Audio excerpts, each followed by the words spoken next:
एक आइलैंड समुंदर के बीच, और उस आइलैंड पर दुनिया के कुछ सबसे पावरफुल लोग आते थे। प्रेसिडेंट्स, प्रिंसेस, बिलियनियर्स, साइंटिस्ट्स, और उन सब का मेज़बान एक ही आदमी था, जेफरी एप्स्टीन। लेकिन ये सिर्फ एक अमीर आदमी की कहानी नहीं, ये एक ऐसे शख्स की कहानी है जो ब्रुकलिन की एक आम फैमिली से उठकर पावर के उन दायरों तक पहुंच गया जहां आम लोगों को दाखिला भी नहीं मिलता। जनवरी 20, 1953, ब्रुकलिन, न्यूयॉर्क। एक आम सा घर, एक आम सी फैमिली, और उस घर में पैदा हुआ एक लड़का, नाम जेफरी एप्स्टीन। अगर आप उस वक्त किसी से भी पूछते कि ये बच्चा बड़ा होकर क्या बनेगा, तो हर कोई कहता टीचर, मैथमेटिशियन, म्यूजिशियन या फिर एक आम ऑफिस वर्कर। लेकिन कोई भी ये नहीं कहता कि एक दिन इसका नाम अमेरिकन हिस्ट्री के सबसे कंट्रोवर्शियल स्कैंडल्स में लिख जाएगा। एप्स्टीन किसी बिलियनियर फैमिली में पैदा नहीं हुआ था, कोई रॉयल ब्लड नहीं, कोई पॉलिटिकल डायनेस्टी नहीं, कोई इनहेरिटेड फॉर्च्यून नहीं। उसका वालिद न्यूयॉर्क पार्क्स डिपार्टमेंट में काम करता था, उसकी वालिदा एक स्कूल में दाई थी। मिडिल क्लास जिंदगी, सिंपल जिंदगी। लेकिन एक चीज थी जो लोग नोटिस करते थे, वो बहुत इंटेलिजेंट था, खास तौर से मैथमेटिक्स में। इतना इंटेलिजेंट कि उसने 2 ग्रेड्स स्किप कर दिए और सिर्फ 16 साल की उम्र में हाई स्कूल ग्रेजुएट कर गया। क्लासमेट्स उसको याद करते हुए कहते हैं वो एक खामोश, थोड़ा नर्डी, लेकिन बिल्कुल ऑर्डिनरी। और शायद इसीलिए जेफरी एप्स्टीन की कहानी इतनी डिस्टर्बिंग है, क्योंकि मॉन्स्टर्स कभी मॉन्स्टर्स नजर नहीं आते। शुरू में वो कॉलेज गया, लेकिन डिग्री कंप्लीट नहीं की, ड्रॉप आउट हो गया। और अगर कहानी यहीं ख़त्म हो जाती तो आज कोई उसका नाम भी नहीं जानता। लेकिन फिर एक चीज़ हुई जो आज तक लोगों को समझ नहीं आई। 21 साल का कॉलेज ड्रॉप आउट, कोई डिग्री नहीं, न कोई टीचिंग क्वालिफिकेशन, और उसको जॉब मिल गई मैनहट्टन के सबसे एलीट स्कूल्स में से एक में, डाल्टन स्कूल। ये कोई ऑर्डिनरी स्कूल नहीं था। यहाँ न्यूयॉर्क के सबसे रईस लोगों के बच्चे पढ़ने आते थे। Future CEOs, future politicians, future power brokers. और इन सब के दरमियान एक कॉलेज ड्रॉप आउट फिजिक्स और कैलकुलस पढ़ा रहा था। सवाल ये है, आखिर कैसे ये हो सकता है? स्कूल का हेडमास्टर था डोनाल्ड बार, एक इंटरेस्टिंग शख्सियत। वो फॉर्मर ओएसएस ऑफिसर था। ओएसएस वही ऑर्गेनाइजेशन है जो बाद में सीआईए की बुनियाद रखती है। और फिर कहानी और अजीबोगरीब हो जाती है। 1 साल पहले डोनाल्ड बार ने एक साइंस फिक्शनल नॉवेल पब्लिश की, और उस नॉवेल का प्लॉट क्या था? एक hidden elite class, powerful rules और चाइल्ड सेक्सुअल स्लेवरी। इत्तेफाक? लेकिन एप्स्टीन की कहानी में इत्तेफाक कुछ ज़्यादा ही हैं। स्कूल में रहकर एप्स्टीन ने कुछ और सीखा, मैथ नहीं बल्कि पावर, कनेक्शंस, नेटवर्क्स। उसने देखा कि असल दुनिया में पैसे से भी ज़्यादा इम्पोर्टेंट चीज़ क्या है? एक्सेस, पावरफुल लोगों तक एक्सेस। उसके ऊपर इल्ज़ाम भी आया कि वो माइनर स्टूडेंट्स के साथ फ्लर्ट करता है। बाद में चल के उसकी स्टूडेंट्स ने बताया कि उसके आसपास रहना भी बहुत ज़्यादा क्रीपी फीलिंग देता था। लेकिन फिर एक स्टूडेंट के फादर ने उसकी ज़िंदगी बदल दी। बियर स्टर्न्स, अमेरिका की सबसे पावरफुल इन्वेस्टमेंट फर्म्स में से एक। और यहाँ से जेफरी एप्स्टीन की असल कहानी शुरू होती है। एक स्कूल टीचर अचानक से वॉल स्ट्रीट पर था। लेकिन ये सिर्फ सक्सेस स्टोरी नहीं थी, क्योंकि अगले चंद सालों में एक और सवाल पैदा होने वाला था। वो सवाल जो आज तक जवाब मांग रहा है। जेफरी एप्स्टीन अमीर कैसे बना? नहीं। कितना अमीर बना? ये भी नहीं। सवाल ये है कि उसको पैसा दिया किसने? और जब इन्वेस्टिगेटर्स ने ये सवाल पूछा तो उनको जवाब कम मिले और मिस्ट्रीज ज़्यादा। Wall street 1981। जेफरी एप्स्टीन की उम्र सिर्फ 26 साल थी, और उस वक्त तक उसके पास ना कोई डिग्री थी, ना कोई फेमस बिजनेस था, और उसे स्कूल से भी निकाल दिया गया था। लेकिन फिर भी वो मैनहट्टन के एलीट सर्कल्स में घुस चुका था। स्कूल से फायर होने के बाद बियर स्टर्न्स में उसने कुछ साल काम किया, फिर अचानक कंपनी से निकल गया। ऑफिशियल एक्सप्लेनेशन कि कुछ रेगुलेटरी वायलेशंस किए उसने। लाजिम था उससे एक्सपेक्ट करना कि वो कुछ घोटाला ज़रूर करेगा। यहाँ से जो होता है वो बिजनेस की कहानी से ज़्यादा एक मिस्ट्री बन जाता है। बियर स्टर्न्स छोड़ने के बाद एप्स्टीन ने अपनी कंसल्टिंग फर्म बना ली, और फिर उसने एक अजीब क्लेम करना शुरू किया। वो कहता था, मैं सिर्फ बिलियनियर्स का पैसा मैनेज करता हूँ, सुनने में इम्प्रेसिव लगता है, लेकिन प्रॉब्लम ये थी कोई वेरीफाई नहीं कर सकता था। क्लाइंट्स कौन थे सीक्रेट, इन्वेस्टमेंट स्ट्रेटेजी क्या थी ये भी सीक्रेट, कंपनी असल में करती क्या थी एक और सीक्रेट। और जितना लोग इन्वेस्टिगेट करते उतने ही सवाल पैदा होते। फिर एक नाम सामने आया, एक बहुत बड़ा नाम, लेस्ली वेक्सनर, अमेरिका के सबसे अमीर बिजनेसमैन में से एक, विक्टोरिया सीक्रेट का फाउंडर, एक बिलियनर, पावरफुल और कनेक्टेड इंसान। और फिर कुछ ऐसा हुआ जिसे वॉल स्ट्रीट के लोग आज तक समझ नहीं पाए। वेक्सनर ने जेफरी एप्स्टीन को अपने फाइनेंसेस पर पूरी तरीके से कंट्रोल दे दिया। सिर्फ एडवाइस लेना नहीं, बल्कि कंट्रोल, रियल कंट्रोल। और फिर मैनहट्टन की सबसे महंगी प्रॉपर्टीज में से एक एप्स्टीन के पास आ गई। एक जाइंट टाउन हाउस, दर्जनों कमरे, लग्जरी आपकी इमेजिनेशन से भी ज़्यादा। वॉल स्ट्रीट वेटरन्स ने बाद में कहा, हमने ऐसा अरेंजमेंट पहले कभी नहीं देखा। ये वही मोमेंट है जहां एप्स्टीन की स्टोरी जेन्युइनली स्ट्रेंज हो जाती है, क्योंकि यहाँ से पैसा आना शुरू हो गया। बहुत पैसा। कहाँ से, क्यों, कोई नहीं जानता। Private jets, luxury homes, staff, security, connections, और बार बार वही सवाल, पैसा आ कहाँ से रहा था। इन्वेस्टिगेटर्स ने कोशिश की, जर्नलिस्ट ने कोशिश की, रिसर्चर्स ने भी कोशिश की, लेकिन हर दफ़ा पिक्चर इनकम्प्लीट रह गई। 2025 में द न्यूयॉर्क टाइम्स ने उसकी वेल्थ इन्वेस्टिगेट की और उनका भी कंक्लूजन इनकम्प्लीट ही रहा। Fraud, schemes, manipulation, lucky breaks, ये सब चीज़ें उन्होंने लिखी, लेकिन फिर भी एक चीज़ एक्सप्लेन नहीं हुई। $600 मिलियन, 600 मिलियन, एक कॉलेज ड्रॉप आउट, एक फॉर्मर टीचर, और पब्लिक रिकॉर्ड में ऑलमोस्ट कोई क्लाइंट्स नहीं। थ्योरीज के अलावा कुछ है ही नहीं इन्हें समझाने के लिए। और फिर एप्स्टीन ने कुछ और बिल्ड करना शुरू किया। सिर्फ दौलत नहीं, relationships, politicians, scientists, royal family members, tech billionaires, academics, business tycoons. ऐसा लगता था जैसे दुनिया के हर पावरफुल सर्कल में उसका एक्सेस है। और जब लोग उसको देखते तो कंफ्यूज हो जाते, क्योंकि वो ऑफिशियली कुछ भी नहीं था। ना इलेक्टेड ऑफिशियल, ना ही फॉर्च्यून 500 CEO, ना ही कोई फेमस इन्वेंटर, और सेलिब्रिटी तो बिल्कुल भी नहीं। फिर भी हर जगह था, जैसे कोई इनविजिबल पास हो उसके पास कहीं भी जाने का। और फिर लोगों ने एक और चीज़ नोटिस करना शुरू की। जेफरी एप्स्टीन को पावरफुल लोग पसंद थे, बहुत पावरफुल लोग, और पावरफुल लोगों को जेफरी एप्स्टीन पसंद था। Dinner parties, private meetings, exclusive meetings, flights, introductions, एक सोशल नेटवर्क बन रहा था। लेकिन ये ऑर्डिनरी सोशल नेटवर्क नहीं था, ये एलीट नेटवर्क था। और फिर कुछ लोगों ने एक और सवाल पूछना शुरू किया, शायद वो पैसे के लिए सब कुछ नहीं कर रहा था। असल एसेट थे कनेक्शंस, एक्सेस, इंफॉर्मेशन। और पहली बार लोगों ने इस पॉसिबिलिटी को डिस्कस करना शुरू किया, एक डार्क पॉसिबिलिटी, कि क्या वो सिर्फ बिजनेसमैन था या फिर कुछ और, एक एजेंट, एक स्पाई। वो एक बिलियनेयर कम और एक गेटकीपर ज़्यादा था। और फिर एक फेक पासपोर्ट मिला, डायमंड्स मिले, कैश मिला, इंटरनेशनल कनेक्शंस मिले, आर्म्स डीलर्स मिले, इंटेलिजेंस र्यूमर्स मिले। और उस मोमेंट पर कहानी कंप्लीटली बदल गई, क्योंकि अब सवाल ये नहीं था कि एप्स्टीन अमीर कैसे बना। सवाल ये था, एप्स्टीन असल में काम किसके लिए करता था। अगर आप जेफरी एप्स्टीन की कहानी को सिर्फ पैसे तक देखें तो बहुत सी चीज़ें समझ नहीं आती, लेकिन अगर आप एक और पॉसिबिलिटी कंसिडर करें तो अचानक बहुत सारे पजल पीसेस अपनी जगह पर फिट होना शुरू कर जाते हैं। और वो पॉसिबिलिटी ये है कि एप्स्टीन असल में एक इंटेलिजेंस एसेट था।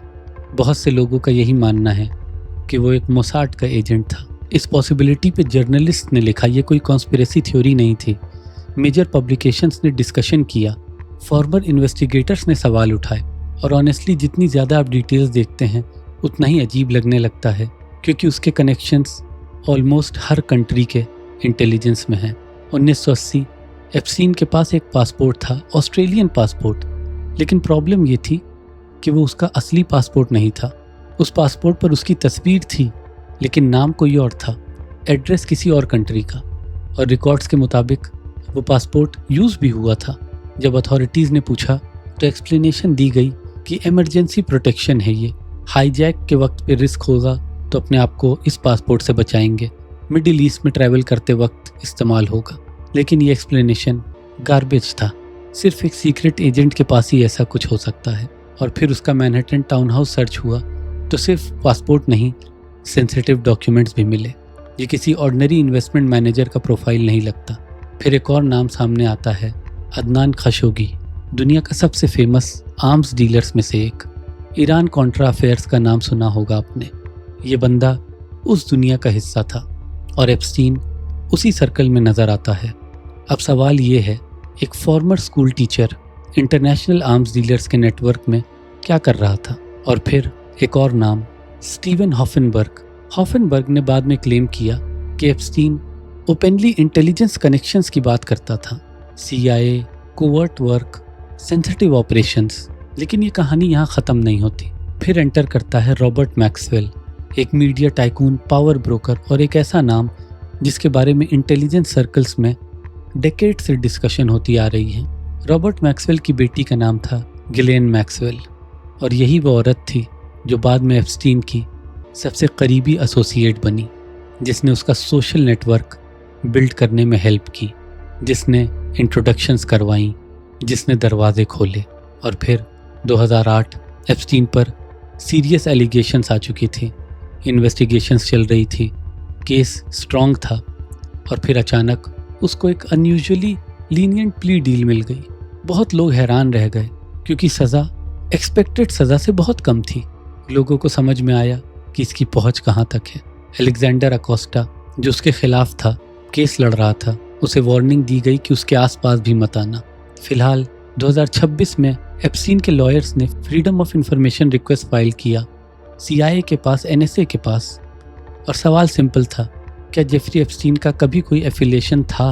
अब नॉर्मली अगर जवाब ना हो तो एजेंसीज ना कह देती हैं, लेकिन यहाँ जो रिस्पॉन्स आया वो ये था, they could neither confirm nor deny, न तस्दीक न तरदीद। क्या इसका मतलब है कि एप्स्टीन एक इंटेलिजेंस एसेट था? अल्लाह आलम। लेकिन इसने सवाल और गहरे किए और फिर लोगों ने इसकी ज़िंदगी को दोबारा देखना शुरू किया। Fake passport, massive wealth, secret clients, international travel, political access, royal access, यहाँ तक कि प्रेसिडेंट्स और प्रिंसेस भी। और फिर पॉसिबिलिटी सामने आई कि शायद उसका असल काम पैसे बनाना नहीं था, शायद उसका असल काम था एक्सेस बनाना, इंफॉर्मेशन गैदर करना, पावरफुल लोगों तक एक्सेस, प्राइवेट कॉन्वर्सेशंस तक एक्सेस, सीक्रेट्स तक एक्सेस। वो एक क्रिमिनल के साथ साथ एक पूरा सिस्टम था, एक नेटवर्क, एक वेब, जिसमें दुनिया के कुछ सबसे पावरफुल लोग फंसे हुए थे। और फिर इन्वेस्टिगेटर्स को एक और चीज़ मिली, कैमरास, बहुत सारे कैमरास, उसकी प्राइवेट प्रॉपर्टीज़ में, प्राइवेट रूम्स में, प्राइवेट स्पेसेस में। और उस मोमेंट पर कहानी फिर बदल गई, क्योंकि अब सवाल ये नहीं था कि एप्स्टीन कौन था, सवाल ये था वो रिकॉर्ड क्या कर रहा था और किसके लिए। और इन सब सवालों का जवाब था एक प्राइवेट आइलैंड पर, जिसका नाम आज भी लोगों को बेचैन कर देता है। अगर जेफरी एप्स्टीन की कहानी एक फिल्म होती तो आइलैंड उसका फाइनल एक्ट होता, वो जगह जहाँ सारे रास्ते आकर मिलते हैं, कैरिबियन सी, टर्क्वाइज पानी, palm trees, private beaches, postcard जैसी खूबसूरती, और उस खूबसूरती के बीच एक private island, little Saint James. बाहर से देखो तो ये बिलियनेयर पैराडाइज लगता था, लेकिन सालों बाद जब इन्वेस्टिगेशन शुरू हुई तो लोग इसको एक और नाम देने लगे, एप्स्टीन आइलैंड। ये वो जगह है जहाँ उसकी मिस्ट्री और डिस्टर्बिंग हो जाती है, क्योंकि यहाँ सिर्फ पैसे की बात नहीं थी, यहाँ पावर की बात थी। प्राइवेट जेट्स आते थे, प्राइवेट गेस्ट्स आते थे, पॉलिटिशियंस, बिजनेसमैन, साइंटिस्ट, सेलिब्रिटीज़, और फिर चले जाते थे। लेकिन बाद में एक और सवाल उठना शुरू हुआ, आइलैंड पर असल में होता क्या था। जब इन्वेस्टिगेटर्स ने प्रॉपर्टीज़ एग्जामिन की तो एक चीज़ बार बार सामने आई, कैमराज, अनएक्सपेक्टेड जगहों में कैमराज, प्राइवेट एरियाज में, सेंसिटिव लोकेशंस में कैमराज। और इसी पॉइंट पर ब्लैकमेल थ्योरी पैदा हुई। क्या एप्स्टीन पावरफुल लोगों को सीक्रेटली रिकॉर्ड कर रहा था? क्या ये रिकॉर्डिंग्स लेवरेज के लिए थी या किसी और के लिए? इसके प्रूफ्स धीरे धीरे अब सामने आना शुरू हो चुके हैं और फिर एलिगेशंस, बहुत सारे एलिगेशंस और बहुत सारी विक्टिम्स, लड़कियों से लेकर के माइनर्स तक। जब डीओजे ने मिलियंस ऑफ पेजेस रिलीज़ किए तो कुछ लोगों को उम्मीद थी कि शायद अब जवाब मिल जाएंगे, लेकिन अजीब बात ये हुई, जितने भी डॉक्यूमेंट्स आए उतने ही नए सवाल पैदा हो गए। हज़ारों पेजेस, हज़ारों नाम, हज़ारों रेफरेंसेस, लेकिन फाइनल पिक्चर अब भी इनकम्प्लीट है। लोगों ने कंपैरिजन करना शुरू किया एक फ़िल्म के साथ, एक बहुत ही famous film Eyes Wide Shut. आप मेरा चौथा एपिसोड देखें इसके बारे में डिटेल के लिए। एलीट सोसाइटी, सीक्रेट गैदरिंग्स, कुछ हिडन रिचुअल्स। लोगों को लगा था कि ये मूवी सिर्फ फिक्शन है, लेकिन 20 साल बाद इन फाइल्स के रिलीज़ होने पे वो सारी चीज़ें सच होती दिखने लगी। और एक चीज़ आगे चल के और सामने आती है कि एप्स्टीन अकेला नहीं था, उसके जैसे और थे बेल्जियम में, यूके में, अमेरिका में, पावरफुल इंडिविजुअल्स, उसी तरीके का कल्ट, उसी तरीके की एलीट गैदरिंग्स। एप्स्टीन केस में एक और चैप्टर सामने आता है, बिटकॉइन। रियल डॉक्यूमेंट्स ने रिवील किया कि एप्स्टीन ने अर्ली क्रिप्टो इकोसिस्टम में इन्वेस्टमेंट की थी। Coinbase, Blockstream, MIT funding, digital currency projects में। उस एलीट का प्रोग्राम करेंसी को डिजिटल करना, उस पर कंट्रोल रखना। बार बार वही सवाल कि एप्स्टीन हर जगह कैसे है। ये एक ऐसा थ्रेड है जो हर चीज़ को कनेक्ट कर रहा है। लेटेस्ट फाइल्स जो रिलीज़ हुई उनमें कंट्रोवर्सीज और सामने आई। कुछ डॉक्यूमेंट्स में रिचुअलिस्टिक अब्यूज़ के एलिगेशंस का जिक्र था, एक्सट्रीम एलिगेशंस, शॉकिंग एलिगेशंस। और इसी के चलते एक फाइल आर्काइव से रिमूव कर दी गई बिना किसी एक्सप्लेनेशन के। लोग कहते हैं शायद लीगल रीज़न होगा या प्राइवेसी रीजंस होंगे, लेकिन पब्लिक रिएक्शन साफ है। लोग और सस्पिशियस हो गए क्योंकि इस केस में हर मिसिंग डिटेल एक नई थ्योरी पैदा कर देती थी। जितनी ज़्यादा फाइल रिलीज होती उतनी ज़्यादा सवाल पैदा होते। और फिर आया अगस्त 2019 और एक ऐसा वाक़या हुआ जिसने पूरी दुनिया को हिला दिया। जेफरी एप्स्टीन मर गया ऑफिशियली, लेकिन प्रॉब्लम ये थी कि बहुत कम लोगों ने ऑफिशियल स्टोरी पर यकीन किया और उस दिन से एक नई मिस्ट्री शुरू हो गई जो आज तक ख़त्म नहीं हुई। अगस्त 10, 2019 न्यूयॉर्क, सुबह सुबह एक ब्रेकिंग न्यूज़ आती है कि जेफरी एप्स्टीन मर चुका है। ऑफिशियल स्टेटमेंट के मुताबिक सुसाइड, केस क्लोज्ड, कहानी ख़त्म। लेकिन अजीब बात यह थी, जितने लोग उससे नफरत करते थे उतने ही लोग ऑफिशियल स्टोरी पर शक करने लगे, क्योंकि एप्स्टीन कोई ऑर्डिनरी कैदी नहीं था। वो दुनिया के सबसे फेमस कैदियों में से था। उसके पास इंफॉर्मेशंस थी, कनेक्शंस थे, सीक्रेट्स थे और सबको पता था कि अगर ट्रायल हुआ तो बहुत सारे पावरफुल लोग अनकंफर्टेबल हो सकते थे। हर वो बंदा जो उस आइलैंड पे कभी ना कभी गया था। और फिर डिटेल्स सामने आना शुरू हुई। Guards, security checks, cameras, logs और हर नई डिटेल के साथ सवाल बढ़ते गए। रिपोर्ट्स के मुताबिक गार्ड्स जो उसको मॉनिटर करने वाले थे सो गए थे। सिक्योरिटी चेक्स उस दिन मिस हो गए। कुछ कैमरास मेलफंक्शन कर गए और फिर सबको समझ में आ गया कि ये असल में सुसाइड था या फिर कुछ और। कुछ ने कहा मर्डर, कुछ ने कहा कवर अप और कुछ ने तो ये भी कहा कि वो अभी भी जिंदा है। और लोगों को इसी बीच एक और चीज़ याद आई कि जेफरी एप्स्टीन मौत से ऑब्सेस्ड था, मरने से नहीं, मौत को हराने से।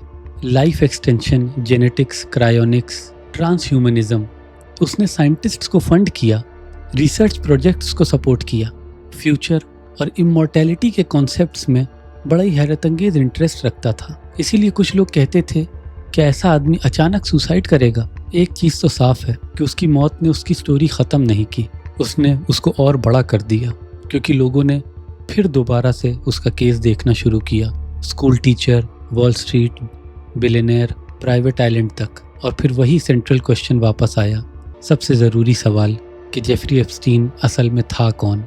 एक कॉन मैन, एक प्रेडेटर, एक फाइनेंशियल जीनियस, एक इंटेलिजेंस एसेट, या फिर इन सब का मिक्सचर?